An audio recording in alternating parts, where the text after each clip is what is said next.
আসসালামু আলাইকুম রহমতুল্লাহ। RTM news 24.com-এর পক্ষ থেকে সকলকে শুভেচ্ছা। দেশের একটি গুরুত্বপূর্ণ বিষয় নিয়ে সচেতনতা সৃষ্টির উদ্দেশ্যে আজকের এই ভিডিওটি। সেটি হচ্ছে ইসকনের নিয়ে অনেকে অনেক ভিডিও করেছেন, গুরুত্বপূর্ণ অনেক সাংবাদিক, ব্লগার্স, বিশেষ করে ফিনেকি ভট্টাচার্য দাদাকে অসংখ্য ধন্যবাদ, ইলিয়াস ভাইকে অসংখ্য ধন্যবাদ। তবে আমি যেটা বলতে চাচ্ছি সংক্ষেপে, সেটি হচ্ছে হিন্দু ভাই, হিন্দু, বুদ্ধ, খ্রিস্টান আপনাদের প্রতি, বিশেষ করে হিন্দু ভাইদের প্রতি আমি শুরুতেই বলি, আপনারা নিজেদের অস্তিত্ব রক্ষার্থে, নিজেরা রোহিঙ্গা হওয়ার থেকে বাঁচতে চাইলে, নিজেরা বাস্তুহারা হওয়া থেকে বাঁচতে চাইলে এইসব উগ্রপন্থী সংগঠন অথবা হিন্দুদের মধ্যে যারা এই টাইপের কার্যক্রম আছে তাদেরকে বয়কট করুন। ইসকনকে তো না বলবেন, ইসকন নিষিদ্ধ করার জন্য আওয়াজ তুলুন। এটা হচ্ছে নিজেদের স্বার্থ। আমি আপনাদেরকে আমার অভিজ্ঞতার থেকে বলি, ইসকন আমাদের হয়তো কিছু ভাইকে শহীদ করবে,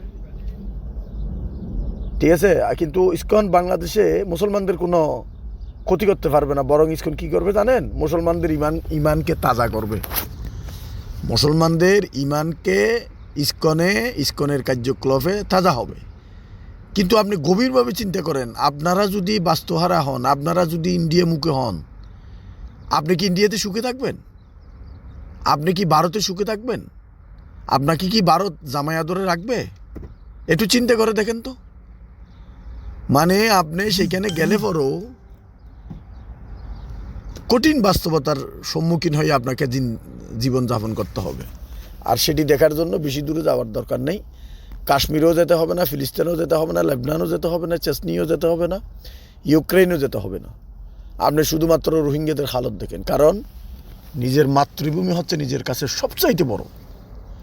এবার আসুন, ইসকন কি করছে। ইসকন এটি একটি এনজিও সংস্থা। বাংলাদেশে আপনি আমার দেখান তো, এই ইসকন ছাড়া অন্য কেউ রাজনৈতিক বক্তব্য দিছে, অন্য কেউ লাখ মানুষের, হাজার মানুষের সমাবেশ করছে, অন্য কেউ সরকারকে আলটিমেটাম দিছে, অন্য কেউ বঙ্গবন্ধুর গুণগান গাইছে, শেখ হাসিনাকে, ফ্যাসিস্ট হাসিনাকে মাথায় তুলে নাড়ছে। দেখাতে পারবেন? পারবেন না। কিন্তু ইসকন এই সমস্ত কিছু করছে। আপনি ইসকন থাকবে মন্দিরে, ইসকন রাস্তা আসলো কেন? ইসকন থাকবে যে মন্দিরে, ইসকন হিন্দু ধর্ম প্রচার করবে যে, কিন্তু ইসকন সেটা না করে বাংলাদেশের বিপক্ষে ভারতের রয়ের এজেন্ডা বাস্তবায়ন করতেছে। ভারতের টাকায় দেশে পরিচালিত হচ্ছে। আপনার হাজারিগলিতে পুলিশকে যে কিছুদিন আগে পুলিশকে যে সিট মারলো, যৌথ বাহিনীকে যে সিট মারলো, হ্যাঁ, এরপরে সরকারকে আলটিমেটাম দিল, এরপরে আপনার এই যে গেরোয়া পতাকা, জাতীয় পতাকাকে অবমাননা করলো, সর্বশেষ আদালতকে বৃদ্ধাঙ্গুলি দেখালো, একজন সরকারি উকিলকে তুলে নিয়ে গিয়ে হত্যা করলো, আদালত প্রাঙ্গণে ভাঙচুর করলো, দুটি মসজিদে ভাঙচুর চালালো। মুসলমানরা যে এখনো বসে আছে, এটাকে আপনারা দুর্বলতা পাইবেন না। আমি এই জন্য আপনাদেরকে বলবো, আপনারা নিজেদের স্বার্থে এই ইসকনকে না বলুন, ইসকনকে নিষিদ্ধ করুন। আগে আপনার ঘর থেকে নিষিদ্ধ করুন। রাষ্ট্রকে তো ইসকন নিষিদ্ধ করতে হবে। রাষ্ট্রকে, বর্তমান যে রাষ্ট্র ব্যবস্থা বাংলাদেশের, রাষ্ট্র ক্ষমতায় যারা আছে, তাদেরকে টুডে অ্যান্ড টুমরো ইসকন নিষিদ্ধ করতে হবে। ধন্যবাদ সবাইকে। আল্লাহ হাফেজ।